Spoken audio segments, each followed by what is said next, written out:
राहु देव कलयुग के राजा और भोगा कारक, जिनकी एक ही डिज़ायर है, हाईएस्ट डिज़ायर, ऐसा कुछ किया जाए कि व्यक्ति को रीबर्थ मिलता रहे।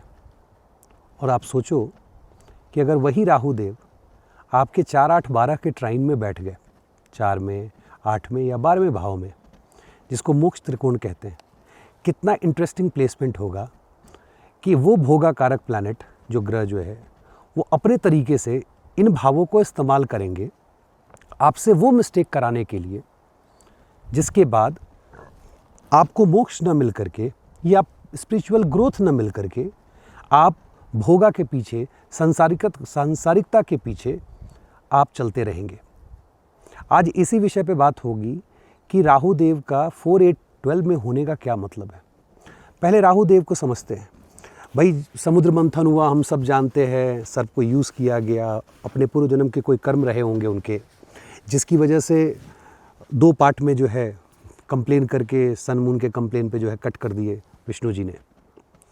जिसको कुछ भी नहीं है, मान लीजिए न सर है, न मुंह है, न आँख है, तो वो चाहता है कि मोक्ष मिल जाए। और जिसके पास नीचे का कुछ नहीं है, सिर्फ पेट तक है, वो चाहता है बस भोगते रहें। Think about a teenager who goes to a restaurant, खाने का शौकीन है, उसको इससे फ़र्क नहीं पड़ता है कि पेट भरी है कि नहीं भरी, पापा थोड़ा और दिला दो। थिंक अबाउट अ टीनेजर जिसको कपड़े पहनना पसंद है, वो एक टी-शर्ट, एक शर्ट लेता है, उसका बोलता है एक और, एक इस कलर का, एक उस कलर का। राहु का बिहेवियर वैसा ही है और उनके बिहेवियर का कारण है, वो आपको अगर समझ में आएगा ना कि वो करते क्या हैं। तो अगर आप सांसारिकता के पीछे जा रहे हैं, और मैं जज नहीं करता हूँ कि आप भोगा अलाइंड हैं या मोक्षा अलाइंड है, क्योंकि पूर्व जन्म के कर्मों के आधार पे ही हमें हमारा चार्ट मिला है। तो अगर कोई व्यक्ति भोगा अलाइंड है तो राहु को समझें। राहु देव आपको वो सब कुछ संसार में दे सकते हैं जो आपने कभी सोचा भी नहीं हो। बड़े से बड़े बिलियनियर्स का जब आप चार्ट देखेंगे ना, तो बिना राहु देव के सपोर्ट के नहीं हो सकता है। क्यों? क्योंकि एक्वेरियस साइन जो हम संचित कर्मा के लिए बोलते हैं, लेकिन वो डिज़ायर, विश फुलफिलमेंट का घर है, और उसके को लॉर्ड राहु देव खुद हैं।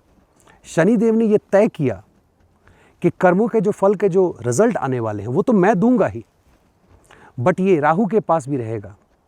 राहु ये तय करेंगे कि ये फल का जो कैलकुलेशन होगा उसके बाद मोक्ष मिलेगा या व्यक्ति रीबर्थ होगा। आप सोचो, अभिव्यक्ता के फर्स्ट हाउस से होते हुए, व्यक्ता होते हुए पूरे लाइफ को आप जो मैनिफेस्ट हुआ इसको एंजॉय करते हुए आप आते हैं अभिव्यक्ता के दूसरे भाव, दैट इज़ 8th हाउस, जहाँ शरीर जो है वो नष्ट हो जाता है। उसके बाद अव्यक्ता शुरू होता है। धर्म क्या किया, कर्म क्या किया, और संचित कर्मा में सब कैलकुलेशन चलते रहता है। कौन बैठे हैं वहाँ? इमेजिन एक मटका रखा हुआ है और राहु देव हाथ डाल के उसमें कैलकुलेशन चल रहा है, क्या है, क्या बचा है, क्या नहीं बचा है। और वो जिनको कि 12th नहीं चाहिए, वो फर्स्ट चाहिए, उनकी कोशिश यही होगी कि इस व्यक्ति की डिज़ायर बढ़ा दो और इस डिज़ायर को इतना फुलफ़िल करो कि उसके अलावा ये कुछ देख ही नहीं पाए। उसी का नाम माया है। और माया को कंट्रोल ज्ञान के माध्यम से किया जा सकता है। और ज्ञान 2 गुरुओं के पास है, जुपिटर और वीनस। अनफॉर्चुनेटली जुपिटर ने ये तय किया कि वो देवताओं के गुरु बनेंगे, और शुक्राचार्य वीनस ने तय किया कि वो डीमंस को पढ़ाएंगे। और वहीं पे राहु और वीनस की जो गुरु शिष्य की एक जो उनका जो एक रिलेशनशिप है, कभी इस पे भी चर्चा होगी। ये बहुत ही बढ़िया कंजंक्शन है जिसको लोगों ने मजाक बना रखा है, समझने की बजाय उसको सिर्फ सेक्सुअल एक्टिविटीज़ एंड रिलेशनशिप को लेकर के दिन भर उसके ऊपर रील्स और वीडियोस बनते रहते हैं। राहु देव चीज़ों को बड़ा करते हैं। कोई भी जब बड़ी चीज़ आप देखो, जब एक्सपेंशन देखो, तो राहु एंड जुपिटर। जब पेट को आप देखते हो ना, गोल पेट बढ़ा हुआ, तो आप बोलते हैं ये तो जुपिटेरियन है, बट आप शायद भूल जाते हो कि राहु देव है। वहाँ पे राहु भी हैं। आपको गैस्ट्रिक की प्रॉब्लम होती है, एरी हैं, एरी प्लैनेट है, वो भी राहु हैं, धीरे धीरे पेट को बड़ा कर देते हैं। बड़े घर की डिज़ायर है, वो भी राहु है। बड़ी गाड़ी चाहिए, वो भी राहु है। अच्छी नौकरी चाहिए, वो भी राहु है। बड़े शहर में आप रहना चाहते हैं, वो भी राहु है। बड़े फ्लाइट पे आप उड़ना चाहते हैं, छोटे वाले पे आपको अच्छा नहीं लगता है, वो भी राहु है। ट्रेन की जो लंबाई है, जिसमें आप बैठ करके और खुश होते हैं कि फुल स्पीड से हम चल रहे हैं, वो भी राहु है। जहाँ मैं बैठ के ये बना रहा हूँ, इसमें राहु और केतु दोनों हैं। नेचर है राहु, केतु भी नेचर है। दोनों का अपना स्टाइल है नेचर का। एक जो आपको ये कहता है कि अंदर देखो और समझो कि शिव शक्ति है, और दूसरा कहता है बाहर देखो और सस्टेनेंस के लिए भोगा की तलाश करो। 12th हाउस में राहु देव कारक हैं सेक्रेसी के, छुपी हुई हिडन चीज़ों के, और वो हिडन चीज़ें अंदर की नहीं है, बाहर की हैं। और केतु देव हैं छुपी हुई चीज़ें जो अंदर हैं। तो अंदर की चीज़ों को जब आप अनकवर करते हो तो वो केतु हैं, और बाहर की चीज़ों को जब आप अनकवर करते हो उसी नेचर में तो वो राहु देव हैं। इसीलिए जो सीक्रेट सर्विस है उसमें राहु देव बहुत हेल्प करते हैं उस तरह की जॉब लेने में। चूँकि माया हैं, बोलने में एक्सपर्ट हैं। भाई माया क्या है? आप अपनी बोली से ही, आप अपने सौंदर्य से, आप अपने बोली से लुभाते हैं, लोग आपको पसंद करना शुरू करते हैं। मैनिपुलेटर हैं, आर्टिकुलेटर हैं। इसीलिए राहु देव, जब आप देखेंगे कि ऐसा व्यक्ति डिप्लोमेट बन जाता है। डिप्लोमेट का काम क्या होता है? बात इस तरीके से करना कि उसका अपना मतलब निकल सके, अपने लोगों का हित देखना, और राहु देव बहुत अच्छे से करते हैं। अगर आप देखेंगे तो आउटकास्ट है, मतलब जिस कास्ट में आप हैं उसके बियॉन्ड राहु देव है। जो एक टैबू है, जो एक समाज का जो एक जिसको बोलते हैं लिमिटेशन है, उस लिमिटेशन को जो ब्रेक करने की एबिलिटी है या जो ब्रेक करवाना चाहते हैं वो राहु देव है। अब सोचो, अब आप ये देखोगे टैटू तो ठीक है, आपको पता चलेगा कि निडल यूज़ हुआ, इंक यूज़ हुआ, स्किन है, ऑल दीज कॉम्बिनेशन। बट वो पल सोचो जब किसी व्यक्ति ने, चाहे मैं ही क्यों नहीं हूँ, किसी व्यक्ति ने ये सोचा होगा कि समाज के इस बंधन को तोड़ना है। क्योंकि घर में आपको बचपन सिखाया जाता है, ठीक है, हमारे परंपरा में जब आप सनातन धर्म को पढ़ेंगे तो उसको गोदन बोलते थे। आप राजस्थान चले जाए, बिहार चले जाइए, एक डॉट ही सही कहा जाता था महिलाओं के हाथ पे होना चाहिए। पुरुष भी कराते थे, अपना नाम लिखवाते थे। मेला में गुम हो जाने के डर से नहीं लिखवाते थे, क्योंकि पढ़ता कितना लोग था उसको। उसका अपना एक मतलब है, कभी इसके ऊपर ही बात हो सकती है। लोग सोचते हैं टैटू अनायास है, नहीं अनायास नहीं है, लेकिन मन की उस स्थिति को समझे। जब एक बेटे ने तय किया कि आज मैं टैटू बनवाऊंगा, जिसके पिता और माता ने थ्रू आउट समाज ने ये कहा कि ये अच्छी चीज़ नहीं है, ये तो हिप्पी कल्चर में आता है, ये तो इस कल्चर में आता है। आप एस्ट्रोलॉजर होकर के ऐसा कैसे कर सकते हो? आप एस्ट्रोलॉजर होकर के हेयर बैंड कैसे लगा सकते हो? आप एस्ट्रोलॉजर होकर के आप स्मोक कैसे कर सकते हो? और अंदर के राहु देव कहते हैं यू कैन ब्रेक एवरीथिंग। और आपको समझना है कि why are you breaking it. अब अगर आपके चार्ट में राहु और केतु अगर आत्मकारक से संबंध बना रहे हैं तब तो बहुत अच्छा है। केतु चूंकि मोक्षकारक है, वो या तो साथ में बैठ जाएं, या राहु आत्मकारक हो जाए, या आत्मकारक से उनका संबंध उसी राशि उसी भाव में बैठे हो। उस केस में क्या होगा कि ये जो चीज़ें आप ब्रेक कर रहे हो ना, ये 4, 8, 12 के ट्राइन में जब आप ब्रेक करते हो तो स्टेट ऑफ मुक्ति के लिए ब्रेक करते हो। आप उस चीज़ को एक्सपीरियंस करते हो जो बंधन के रूप में। और at the end of the day क्या समझ में आता है कि राहु देव भी जो करा रहे हैं, एक्सपेंशन के बाद देयर इज अ ब्लास्ट। हम तंत्रा में भी क्या करते हैं, अपने आप को इस लेवल पे एक्सपैंड करते हैं कि उसके बाद जो चेतना है, चेतना के विस्तार से हम समझते हैं कि who is sitting within. Rahu Dev भी वही कर रहे हैं, बट अनफॉर्चुनेटली हम सिर्फ भोगा भोगा भोगा करते रहते हैं। हम मिस्टेक कराते हैं, बहुत मिस्टेक कराते हैं, no doubt. But once you start understanding ना, राहु देव के लिमिटेशन के बाद वहाँ केतु देव आते हैं। आपको पता है राहु देव केतु देव की रेमेडी कैसी होती है? राहु की रेमेडी केतु से और केतु की रेमेडी राहु से। तो राहु जहाँ एंड कर रहे हैं वहाँ से अगर आपका state of mind is like Ketu, then you are in the state of mukti. चौथा घर हमारा प्योरिटी ऑफ हार्ट होता है, और यहीं से तय होता है कि संसार के साथ आपके संबंध कैसे होंगे। अब एक भोगा अलाइंड ग्रह जरूर चाहेगा कि भाई इस व्यक्ति का ये जो हार्ट है वो इतना प्योर ना हो कि ये सात्विक मार्ग पे चले। और सात्विक मार्ग कहने का मतलब है जो सिर्फ अपने लिए नहीं सोच रहा है। जब मैं सात्विकता बोलता हूं तो मुझे सन याद आते हैं, वो सन जो सेल्फलेसली देते रहते हैं। तो वो कहता है कि यार इतने सात्विक भी मत बनो, थोड़ा तो अंदर में होना चाहिए जिससे आपका चले, और इस चक्कर में आप मिस्टेक करते हो। 8वें घर में हिडन डिजायर्स आपके लेकर के आते हैं। अब ये आपका चार्ट प्रारब्ध से कौन सा हिडन डिजायर लेकर के आया हुआ है, ये आपको डिकोड करना है।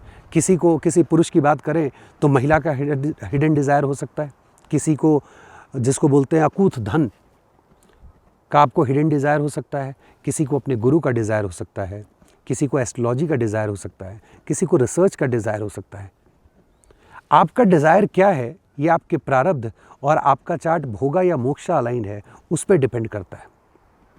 4th हाउस और 8th हाउस इन दोनों को एक एक करके समझते हैं। 4th हाउस में बैठे हुए राहु या 4, 8, 12 के ट्राइन में बैठे हुए राहु डराते बहुत है, क्योंकि डर में ही तो गलती है। जब आप डरेंगे तो आप गलती करेंगे। ट्रस्ट मी, हर व्यक्ति डर के ही गलती करता है, या तो इच्छावश करता है या डर के वो गलती करता है। आपको आपके हेल्थ के बारे में वो डराते रहते हैं। जितने भी लोग कंसल्टेशन में आते हैं जिनका राहु 4, 8, 12 में है, उसमें से 99% लोग, सर कैंसर तो नहीं हो जाएगा। कैंसर का होना और नहीं होना जेनेटिक, खान पान, दिस दैट पे निर्भर करता है। वो ठीक है, आप चार्ट में एनालाइज करते हैं और बताते हैं, बट वह व्यक्ति डरा हुआ रहता है और गलती क्या करता है, वो 25 एस्ट्रोलॉजर के पास जाएगा, 25 तरह की रेमेडीज़ लेगा, उल्टे सीधे काम करेगा, खाने में एक्सपेरिमेंट करेगा, बिना कुछ हुए दवा खाना शुरू कर देगा, घर में लोगों को डरा के रखेगा कि उसको कैंसर हो सकता है। सोचो आपके उनके घर वालों की मन स्थिति, जो बिना कैंसर हुए ये सोचते हैं कि कहीं इसको कैंसर हो गया, तो उनके मन की वो पीड़ा आपकी वजह से है। This is your sin, you are doing it, क्योंकि राहु देव आपसे करवा रहे हैं और आपके पुरुषार्थ को नेगेटिव तरफ लेकर के जा रहे हैं, जो आप समझ नहीं पा रहे हैं। 4, 8, 12 के ट्राइन में मेंटल इश्यूज आते हैं। मेंटल इश्यूज क्या आएंगे भाई, आपकी डिज़ायर बढ़ जाएगी और डिज़ायर पर अगर कंट्रोल नहीं है तो डिज़ायर आपकी फुलफिल होते रहती है और एक बार जब आप ऊपर से नीचे की तरफ गिरते हैं, क्योंकि 42 के बाद 48 भी तो आता है। राहु देव के मैच्योरिटी के बाद केतु देव की भी तो मैच्योरिटी आती है। केतु कहते हैं enough, I will show you what's the reality. क्योंकि अगर 4 में है तो केतु देव 10 में है, 8 में है तो 2 में है, अगर 12 में है तो 6 में सर्विस में। और वो रियलिटी जब आपको दिखाते हैं तब आपको पीड़ा होती है, क्योंकि 8वें घर से पीड़ा तो आनी है आपको शमशान का जो दुख है वो तो मिलना है, और राहु देव अपने स्टाइल में वो दुख देते हैं। जब वो 12वें भाव में बैठ जाएं, जो साधना का भाव है, आप लकी है अगर राहु देव आपके चार्ट में आत्मकारक है, क्योंकि ये सारी चीज़ें पलट जाती हैं। तब तो आप बहुत बड़े साधक हो जाते हैं और कार्मिक साधक हो जाते हैं, क्योंकि उनके गुरु ही कार्मिक है। 12th हाउस में बैठ जाए, आपको बहुत अच्छे डिप्लोमेट बना देते हैं, बहुत अच्छे आपको स्पिरिचुअल गुरु बना देंगे अगर आप उस पाथ पे जाना चाहते हैं। अब टू बी ऑनेस्ट, स्पिरिचुअल गुरु नहीं बोलना चाहिए, बाबा जी लोग बोलना चाहिए मुझे, एकदम स्ट्रेट फॉरवर्ड। दिन भर जो पंचायती कर रहे हैं, पैसा कमा रहे हैं और आपसे कहते हैं कि धन का कोई मतलब नहीं है, दे दो, और खुद जो है करोड़ रखे जा रहे हैं, और आप पागलों की तरह उनके पीछे जाते हो कि बाबा जी ये ले लीजिए, वो ले लीजिए, सब रख लीजिए। वो अगर राहु देव भोगा अलाइन चार्ट में अगर ऐसे कॉम्बिनेशन में हो तो आपको बहुत बड़े बाबा बना देंगे। 12th हाउस में हॉस्पिटल में आपको बहुत अच्छे डॉक्टर बना सकते हैं, क्योंकि वही एक है जिनके पास डायरेक्ट एक्सेस है वीनस शुक्राचार्य का, क्योंकि उनके सबसे प्रिय शिष्य है, जिनके पास मृत संजीवनी है। आपको हॉस्पिटल भी पहुंचा सकते हैं, असाइलम भी पहुंचा सकते हैं। और किसी एक किताब में मैंने बहुत पहले पढ़ा था, जो आज तक दिमाग से नहीं गई, कि 12th हाउस जेल, ससुराल, असाइलम, ससुराल के लिए भी देखा जाता है, क्योंकि ससुराल is also your loss of identity. एक ही किताब में पढ़ी है और देखा है, कुछ चार्ट में तो ज़रूर देखा है कि हाँ काम कर रहा है वो। अब वो ससुराल इसलिए कहा गया क्योंकि वहाँ से आपके पार्टनर की एंट्री होती है और पार्टनर भी ससुराल का एक पार्ट होता है। तो राहु देव जब 4, 8, 12 में होते हैं तो आपको इस तरह के नेगेटिव रिजल्ट हेल्थ वगैरह में मिल रहे होते हैं, लेकिन पॉजिटिव रिजल्ट भी बहुत है। आप ऐसे समझो कि पॉजिटिव रिजल्ट में आप बहुत बड़े घर के मालिक हो सकते हो, आप बहुत बड़ी गाड़ी जो है आपके घर के आगे लगी हो सकती है। राहु देव वहाँ बैठ करके आपको बहुत अच्छे रिसर्चर बना देते हैं, बहुत अच्छे इंस्टीट्यूशन में काम करने वाले कोई बड़े प्रोफेसर आपको बना देंगे। अगर मार्स के साथ इनका संबंध हो जाए, बहुत बड़े इंजीनियर हो जाएंगे। वीनस के साथ संबंध बन जाए, बहुत बड़े डिज़ाइनर हो जाएंगे। हो सकता है कि आप ब्यूटी से रिलेटेड बहुत बड़ा काम कर रहे हो, आप $1 मिलियन की कंपनी चला रहे हो, $1 बिलियन की कंपनी चला रहे हो। 12th हाउस में बैठ करके आपको बहुत सारे, आप जिसको कहते हैं योग के आश्रम खोल करके आप बैठे हुए, बहुत सारे हॉस्पिटल्स के आप मालिक हैं, आप विदेश में रहते हैं जी, क्योंकि 4, 8, 12 के ट्राइन में it's a kind of affliction on the 4th house. ऐसे व्यक्ति को अपने बर्थ प्लेस से दूर जाके कहीं रहना चाहिए। वही तो डिमांड है राहु देव का कि ठीक है घर छोड़ो और चलो कहीं और, क्योंकि मैं तो विदेश हूँ। ऐसा अगर 12th में बैठे हुए राहु देव हैं तो इम्पोर्ट एक्सपोर्ट के लिए बहुत बढ़िया, खास करके एक्सपोर्ट के लिए बहुत अच्छे। तो 4, 8, 12 के ट्राइन में ये मोक्ष ट्राइन है। और अगर आप ये समझ गए कि राहु देव के लिमिटेशन जहाँ पे ख़त्म होते हैं, वहाँ पे अगर आपके माइंड को, आपने अपने माइंड को अपने बुद्धि और ज्ञान से कंट्रोल कर लिया, क्योंकि इंद्रियों पे कंट्रोल मन का है, मन के हिसाब से इंद्रियां, जो इंद्रियों के हिसाब से जो मन कंट्रोल करता है उसको, और मन को कंट्रोल किया जा सकता है बुद्धि से, और बुद्धि के ऊपर होता है ज्ञान, क्योंकि ज्ञान जो है वो चेतना के लेवल पे होता है। और ज्ञान जब हम चार्ट में देखते हैं तो हम गुरु को देखते हैं। तो अगर आप अपने चार्ट में राहु देव का बेस्ट रिजल्ट चाहते हैं तो देखिए किस गुरु से संबंध है। अगर आपके चार्ट में राहु का संबंध वीनस से है, शुक्राचार्य से है, you are lucky, because all the knowledge from Shukracharya is free flowing to Rahu Dev. 4-8-12 में घर मकान ही नहीं, ऑब्सेशन भी देते हैं। राहु देव ऑब्सेशन है। अब सोचो, आप विदेश में पड़े हो लेकिन ऑब्सेशन घर का है, वो पीड़ा भी आपको मिल रही है। तो ये जो ऑब्सेशन है उन्होंने राहु ने दिया, वो आपको विदेश लेके गए, और जो पीड़ा है, जो मानसिक लेवल पे जो रिलेशनशिप को लेके पीड़ा है, वो केतु देव दे रहे हैं। दोनों अपना काम पैरेलली कर रहे होते हैं। आपका पुरुषार्थ यह तय करता है कि दोनों पलरा में से आप किधर ज़्यादा झुकना चाहते हैं। 8th हाउस अदर्स मनी है, बहुत अच्छे बैंकर बना देते हैं। ऐसे लोग शेयर मार्केट से बहुत पैसा कमाते हैं। ऐसे लोग विदेश के शेयर मार्केट से बहुत ज़्यादा पैसा कमाते हैं। शेयर मार्केट के लिए, लॉटरी के लिए, बाकी कॉम्बिनेशन है, और भी वीडियोज़ हैं चैनल पे हैं, आप उसको जाके देख सकते हैं, या फिर आने वाले समय में होंगे, मुझे नहीं पता है ये वीडियो कब रिलीज़ होगा, वो टीम तय करती है। बट मैं इतना ज़रूर कह सकता हूँ कि अगर आपके चार्ट में लॉटरी का या शेयर मार्केट का कॉम्बिनेशन है, योग है, और राहु देव उसमें पार्टिसिपेट कर रहे हैं 4-8-12 के ट्राइन में बैठ करके, इट्स सो ब्यूटीफुल कि आप ईजिली शेयर मार्केट से पैसा बना सकते हैं। अब राहु जहाँ बैठे वहाँ से आप 11th जरूर देखो। अब 11th कैसे देखना, देखो जो वक्री ग्रह हैं उनको आप उल्टा ही चलाओगे जैसे वो चलते हैं। तो अभी मैं कैमरा की तरफ मेरा चेहरा है, मैं आप लोगों से बात कर रहा हूँ। अगर मुझे बढ़ना होगा तो मैं इस तरफ बढ़ूंगा, करेक्ट, लेकिन अगर मैं चेहरा इधर कर लूँ तो इधर नहीं बढ़ूंगा ना, डायरेक्शन मेरा ये है ना, तो I will go this side. So जब वक्री ग्रह को आप दृष्टि देखते हैं तो बहुत आप ऐसे दृष्टि कैसे बता रहे हैं, तो थोड़ा तो लॉजिकल हो जाइए। फिर आप बोलेंगे सर आकाश में तो ग्रह उल्टा नहीं घूमते हैं, वो प्लैनेट को जो आप देख करके रेफरेंस निकालते हो ना, that is a different thing. But ग्रहों की चाल को समझो, ग्रह और प्लैनेट में बहुत अंतर है। अब मान लीजिए राहु देव आपके 4th हाउस में है, तो आपको 4th से 5th होते हुए नहीं जाना है, 4th से 3rd होते हुए जाना है। 11th एस्पेक्ट जो है, highest desire the 6th house, मामा घर, ऋण रोग शत्रु लोन लिए जा रहे हैं, घर मकान बनाए जा रहे हैं, उसी चक्कर में आप मिस्टेक करते हैं। 8वें में है तो आपको 9-10 नहीं जाना है, यहाँ से घूम करके जाना है 10th हाउस, कर्मा कर्मा कर्मा। अब सोचो राहु देव का हाईएस्ट डिजायर है 10th हाउस पे, बहुत पैसा कमाना है, ये करना, और उसी 10th हाउस के ट्राइन में केतु देव बैठे हुए हैं कि ठीक है तुम करोड़पति बनोगे, बस इसी माध्यम में मैं तुम्हारे सामने कोई 50,000, 10,000, 5,000, 2,000, 1,000 लोगों को लाके खड़ा कर दूंगा जिससे आपका प्रारब्ध बाकी है, ताकि आप उसको कैंसिल कर सके। यह व्यक्ति हर बार जॉब बदलता भी है, उसको नौकरी बदलने के बाद अच्छी सैलरी भी मिलती है, लेकिन उसको किसी से लगाव नहीं होता, लोग आते हैं और वैनिश हो जाते हैं। 12th हाउस में जब बैठे तो आपको 1-2 ऐसे नहीं जाना है, आपको उल्टा चलना है। जब उल्टा आप चलेंगे तो देखेंगे उनकी दृष्टि 2nd हाउस पे। 12th हाउस में बैठे हुए किसी के राहु को देखिएगा, उनकी जो हाईएस्ट डिजायर है वेल्थ एक्यूमुलेशन में, फैमिली में है, जिसकी वजह से आप मिस्टेक करते हैं। इस तरीके से आपको चार्ट को एनालाइज करने की जरूरत है कि 4-8-12 में क्या रिजल्ट होगा, और फिर ग्रहों के साथ कंजंक्शन में देखें। जैसे राहु सन है, भाई नेम फेम भी देते हैं, पितृदोष है, क्या है पितृदोष, एक्चुअली होता भी है क्या, सही में हमारे पूर्वजों के कर्म हमें लगते हैं, और लगते हैं तो कैसे लगते हैं, इसका क्या मतलब है। कभी पितृदोष पे डिटेल में जब वीडियो बनाऊंगा, इस मिथ को तोड़ने के लिए कि कैसे आप बेवकूफ़ बनते हैं मार्केट में हज़ारों लाखों रुपए खर्च करके, मांगलिक दोष, पितृ दोष, शापित, ये वो पता नहीं फला, जिसको बोलते हैं ना फला डिमका दिस दैट, सब कुछ है, उससे बचिए। यही राहु देव जब मून के साथ बैठ, चंद्रमा के साथ बैठ जाए, धन योग देते हैं डिफ़ॉल्ट। ठीक है एक्सीडेंट के चांसेस रहेंगे, ठीक है मेंटल इश्यूज होंगे, आप परेशान रहेंगे, भाई मून के ही तो नोट हैं, लेकिन 11th के मालिक है और मून एग्जॉल्ट होते हैं 2nd हाउस में, धन ही हो गए बाई डिफॉल्ट। वीनस के साथ बैठ जाएंगे, धन ही हो गए बाई डिफॉल्ट। जुपिटर के साथ चीज़ों को एक्सपैंड कर देंगे, आप सेट ऑफ रूल्स को फॉलो नहीं करेंगे, लेकिन चीज़ें एक्सपैंड होगी, जो चाहिए आपको मिलेगा। मार्स के साथ स्तंभना जरूर देते हैं मार्शियन एनर्जी को, ठीक है, जो लॉर्डशिप है वहाँ पे आपको फिजिकली आप देखेंगे कि लोग अवेलेबल नहीं है, बट बड़ा से बड़ा इंजीनियर आज के डेट में एलन मस्क है, राहु मार्स की वजह से। राहु मरकरी में आप बहुत बड़े एनालिस्ट बनते हैं, बहुत बड़ा आयुर्वेदिक डॉक्टर बनते हैं। तो कोई ऐसे ग्रह नहीं है जिनके साथ राहु देव बैठ जाए तो उसको एक्सपैंड ना करे, उस चीज़ में आपको अच्छा रिजल्ट ना दे।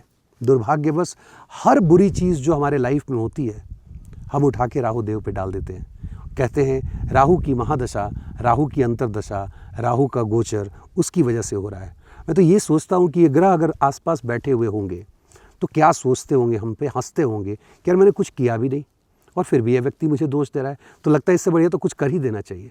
ये बातचीत के मतलब जिसको कहते हैं बोलचाल की भाषा में समझाने की कोशिश कर रहा हूँ।